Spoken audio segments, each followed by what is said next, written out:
বেঁচে থাকতো আজও যদি বদর যুদ্ধের প্রতিশোধ নিত। হোসেনের জবাই করে বলছিল বদর যুদ্ধের প্রতিশোধ নিলা। কি কইতাম আপনার কাছে আমার নানার পরিচয় দিলাম। আমার নানার সাফায়াত ছাড়া রোজ হাসরের মাঠে কেউ জান্নাতে যেতে পারবে না।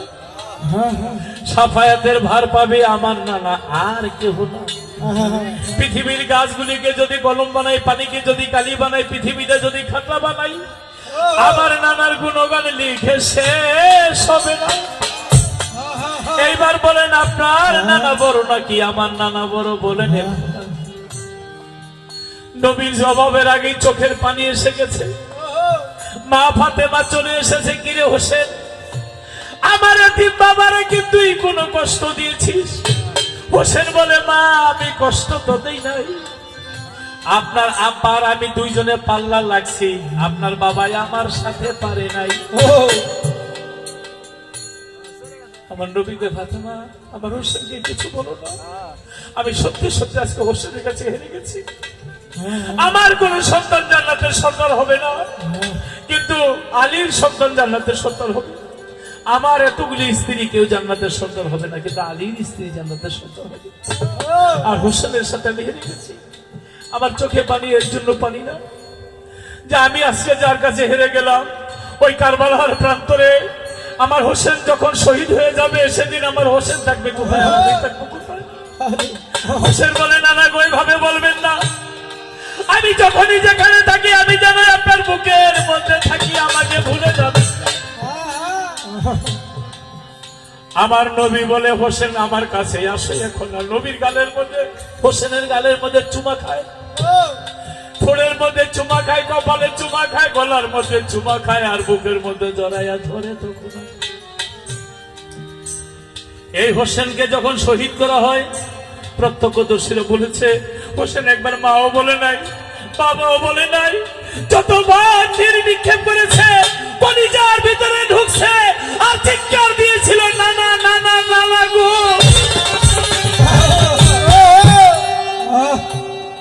আমার নবী দাড়ির মধ্যে রক্ত আর কাদা, বুকের মধ্যে রক্ত আর কাদা। আর তার স্ত্রী সালমার কাছে কোন কিতাবে বলে সত্যিকারে, কোন কিতাবে বলে স্বপ্নযোগ এসেছিল। বলে, সালমা আমার কাছে আসো। সালমা বলে, নবী আপনাদের রওজা চলে গেছেন, আপনার দাড়ি মোবারকে কাদা, শরীরের মধ্যে কাদা, রক্ত কেন? বলে, তোমার কাছে একটা শিশি দিয়েছিলাম সাদা বালু ভর্তি, বলেছিলাম সেদিন এই শিশি লাল রক্ত হয়ে যাবে, সেদিন তুমি বুঝে নিও আমার হোসেন কারবালায় শহীদ। নবীজি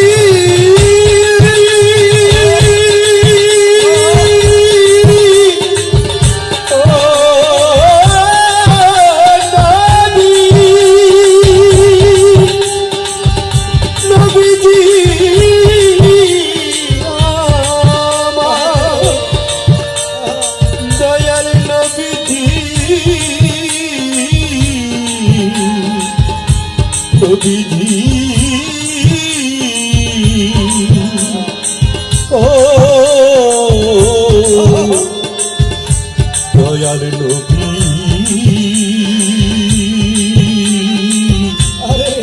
দয়াল নবীজি, নবীজি নবীজি নবীজি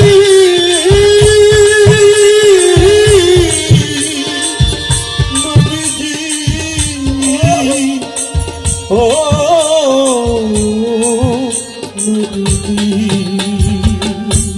সালমা বলে, নবী গো সেই সাদা বালু আজকে লাল হয়ে গেছে, কারণ কি?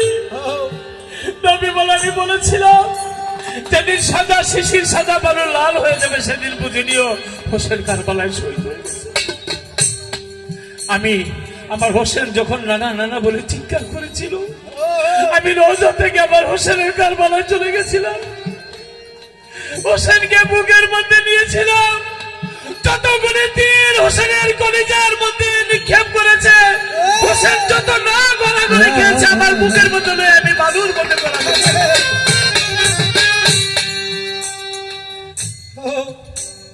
ভাই আমার হোসেন শহীদ হয়ে গেছে।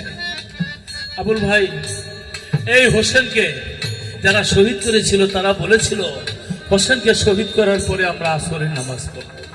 আরে নামাজ কিন্তু হোসেন কি তাদেরকে ছেড়ে দিয়েছিল? হোসেনকে বলেছিল আপনি রাজ্য করেন, আপনি যা চান আপনি তাই পাইবেন। কিন্তু হোসেন কখনো তাকে ক্ষমা করে নাই যে আমি অপরাধীকে কখনো ক্ষমা করবো না।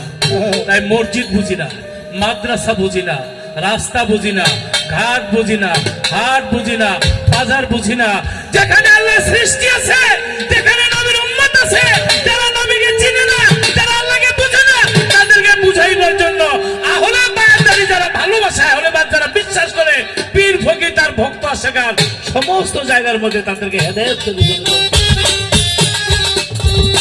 আজকে জব্বার বিশ্বাস সাহেব এখানে আছে, তার অনেক ভক্ত আছে, আমার বাদশা পীরের অনেক ভক্ত এখানে আছে, অনেক তরিকার ভাই। আমি আমার মঈনুদ্দিন আল মাজমুল্লাহ রহমতুল্লাহ রায় তার নগণ্য একজন গোলাম। আমার বাকি জীবনটা আমি আল্লাহর কাছে শপথ করে দিয়েছি যে আমি সত্য কথা বলে যাব। এতে যদি আমার 1000টা জীবন আল্লাহ দেয়, 1000টা জীবনও যদি যায়, আমি চুল পরিমাণ পিছ পাবো না। বছর পরে 1400 বছর পরে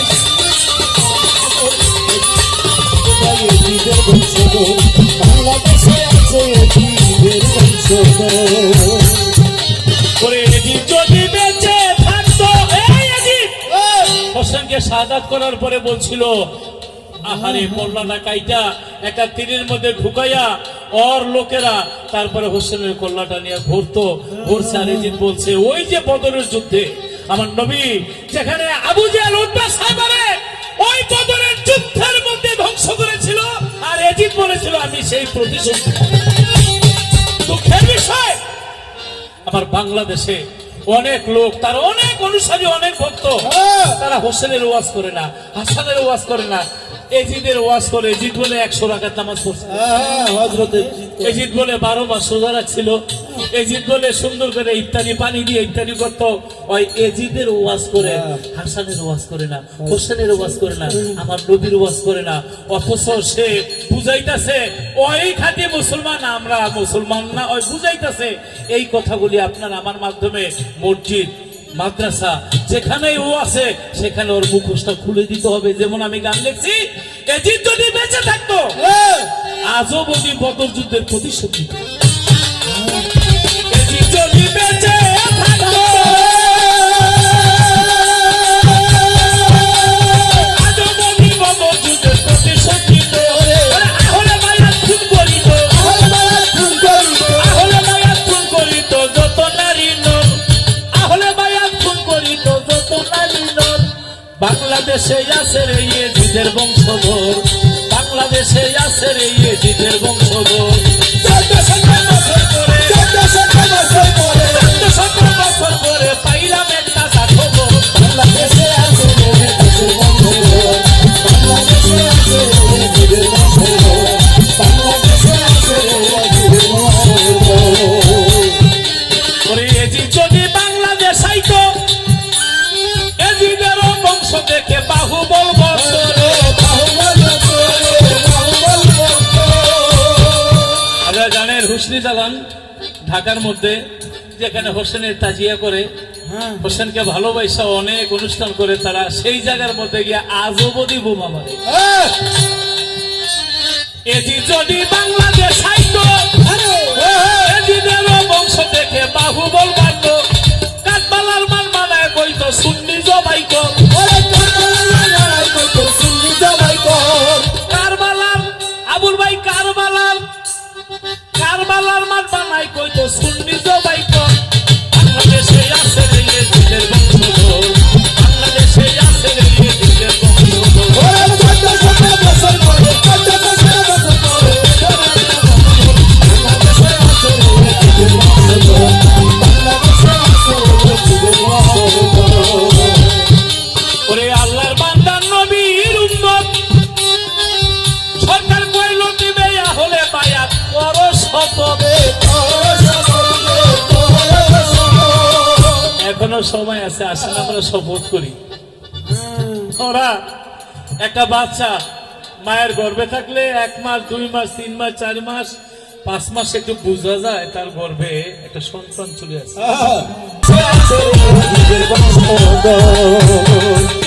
ওরে আল্লাহর বান্দা নবীর উম্মত সরকার কইল দিবে আহলে বায়াত করো শপথ এজিদের ওই আলো যত দাও জিন্দা কবর এজিদের আলো যত জিন্দা কবর এজিদের ওই আলো যত দাও জিন্দা কবর পারবা বাংলাদেশেই আছে রে এজিদের বংশধর বাংলাদেশেই আছে রে এজিদের বংশধর 1400 বছর আগে 1400 বছর পরে